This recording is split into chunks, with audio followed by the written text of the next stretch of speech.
Mama! Izvoneš. To glej, nič si nimam za obleči. Kako nimaš? Ja, ne vem, glej, pa prejšnji teden smo bili v trgovini, pa to je vse staro izven mode, to nič več ne paše skup, mater. Kaj si naj oblečem? Ja, ne vem. Vsi se soočamo s tem. Polne omare in nič za obleči, medtem pa gora tekstila rase. Tudi revne države postajajo izhod za sistemsko hiperprodukcijo hitre mode. Letno se proizvede okoli 80 milijard tekstilnih izdelkov. Povprečno vsak zaradi modnih trendov, slabe kakovosti ali naveličenosti odvrže več kot 13 kg oblačil na leto. Okoli mode se vrti svet mladih, z izbranimi kosi, barvami in kroji izražajo svoj stil, pripadnost in tudi svoj pogled na življenje. Kaj vse se najde v omarah mladih in kaj sploh nosimo? Imam okoli 25 oblačil v omari. Ne vem, dosti.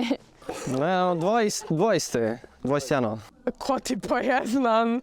300? 300. 40? 40-50. V omari malo, večino imam na postelji. Redno nosim 10 oblačil. 10? 10. 10.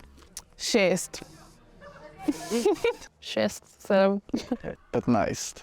15, 20 max. 4. Ne hodim v thrift shope, zato ker ne vem, kje so. Ne. Ne. Kaj je to? Ne glih. Ne. Ne najdem njih. V okolici jih nekaj tako dosti. Je ki pa samo drago. Nikoli še nisem prišel do tega, samo bipa. Vem, kaj je, samo ne hodim. Ljubljana predaleč. Zagotovo si več nikoli ne bi oblekel skinny jeans. Krila. Cargo skirt, verjetno ne. In nekaj tako ful pisanega. Šrki hlač. Kjerkoli obleka, jeans obleka. Crop topa po zimi. Verjetno raztrgane majice. Minice. Moji starši nimajo mnenja o mojem oblačenju. Mislim, da so precej zadovoljni. Pa mislim, kaj mi je všeč. Kulin je, kako se oblačen. Niko, jaz se pač oblačim, kako se oblačim. Nima radi širokih hlač. Kar nosim 90%. Ko so preveč ohlapne lače. Moji starši meni direkt nikoli ne rečejo, samo rečejo mi, ne rade zeblo, naj bi si še mogoče še jakne gor potegnili, pa kaj takšega. Nikoj, to je moje. Da zgledam kak brezdomec.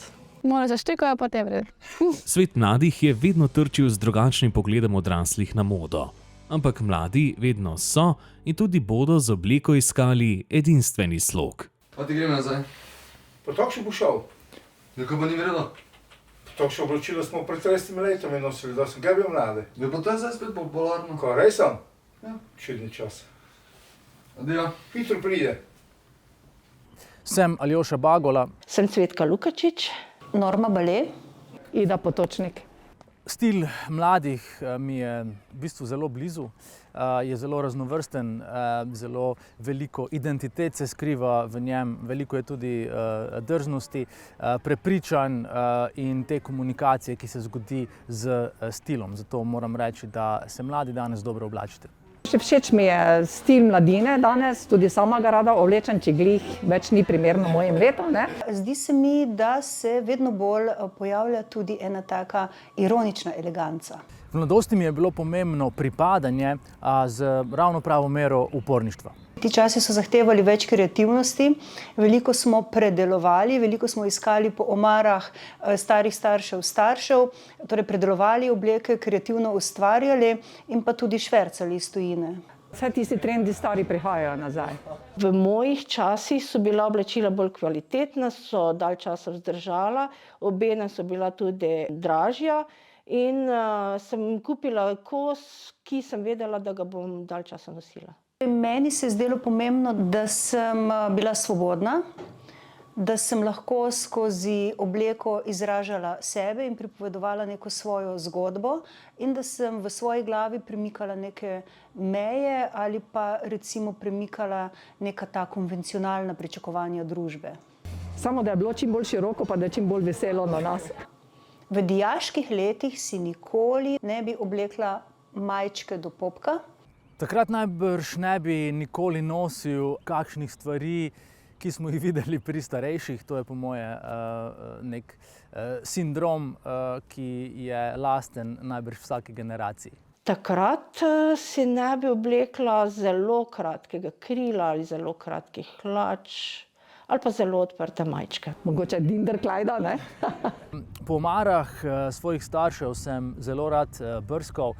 V času grunga, ko so se pojavili bendi, kot so bili Nirvana, Pearl Jam in zaznamovali modo z flanelastimi srajcami, z raztrganim džinsom, sem ravno na takšne kose naletel tudi pri že v bistvu malo zavržene kose pri svojih starših in sem jih takoj pravzaprav prisvojil in jih vključil kot ključne kose moje takratne garderobe. Zmerom še zdaj, prav pred enim tednom sem mami odnesla usnjeno jakno, ki je danes tako Gucci, ne?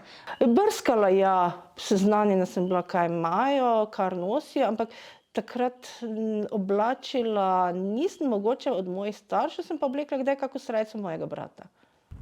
Starši so nam pogosto povedali, da je kaj mogoče neprimerno ali smo v to izbiro prepričani. K sreči se moji starši niso preveč ukvarjali z mojim stilom, nekako jim je bil vedno sprejemljiv. Ja, zanimivo. Mene je mama pravzaprav vedno spodbujala, da sem kreativna. Oče mi je dovolil, da uporabljam njegove itak prevelike srajce. Vedno sem kradla njegove nogavice iz omare in mama me je vozila k krojačem oziroma k eni šivilji, da je predelovala stara oblačila. Prvo geslo je bilo, oziroma prvi tisti stavek je bil šparaj, šparaj, šparaj, pa ne se umazati. Ja, zakaj pa zdaj kavbojke? Ja, treba nekaj lepšega obleči. Kaj pa si te naj oblečem? Mladim je moda vedno veliko pomenila. Pomembno je, če slediš, kaj se nosi in kaj ne. Vsekakor moraš dripati, da v svojem slogu ujameš, kar je, in da znaš dobro nositi. To takoj opazijo. Če se je nekoč kupovalo znane trgovske znamke, v zadnjem času mladi bolj iščejo svoj stil. Zato pogosteje odpirajo omare svojih staršev, starih staršev ali poiščejo kakšen zanimiv vintage kos. Smo v grajski trgovinici za oblačile. Oblačila so rabljena ali pa tudi ne, določene stvari pridejo še z etiketami. Zbirajo se na tak način, da stranke prinesejo, oddajo. Mi pa potem ta oblačila vseeno pregledamo, jih posortiramo in damo v prodajo glede na sezono.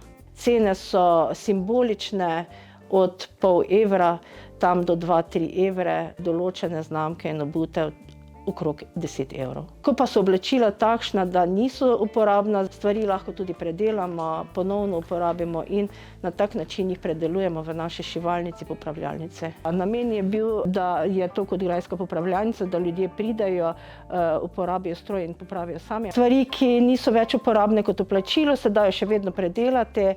Džins je zelo aktualen, vedno aktualen, vzdržljiv. Tu imamo še zelo različne torbe. Mogoče tudi predpasnike za žarmojstre, tudi taki predpasnik potem pride iz džins hlač. Tile pisarniški stoli pa zelo poudarijo trajnost, zaradi tega, ker je džins dolgo časa možno uporabljati. No vidiš, te dve srajci več niso, ampak kavbojke ti ne, pa pač. Cool. Meni se pravi, ko me ne treba nikam iti, samo vzameš, kaj češ. Pa ja, to je najboljša stvar, kar se toga tiče. Ja. Oči imaš ful dober fit, Gnes. Enako.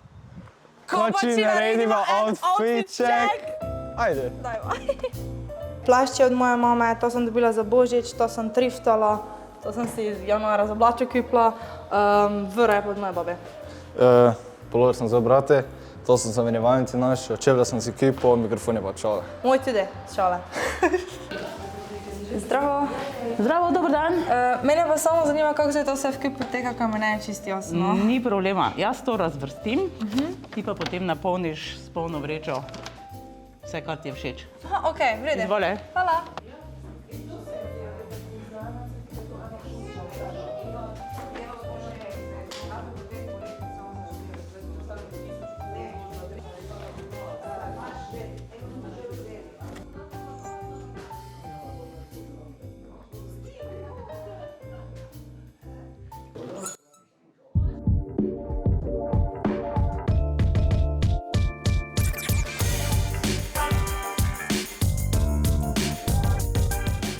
Mama mi je zdaj iz omare, kot sem rekla, podarila eno res ročno pleteno jopico, ki bi danes dosegla zelo, zelo visoko ceno, torej stara je 40 plus let in ima seveda en lepo izdelan keramični gumb, ki zdaj kraljuje na tej luknji na 40 let in nekaj stari jopici. Odlično.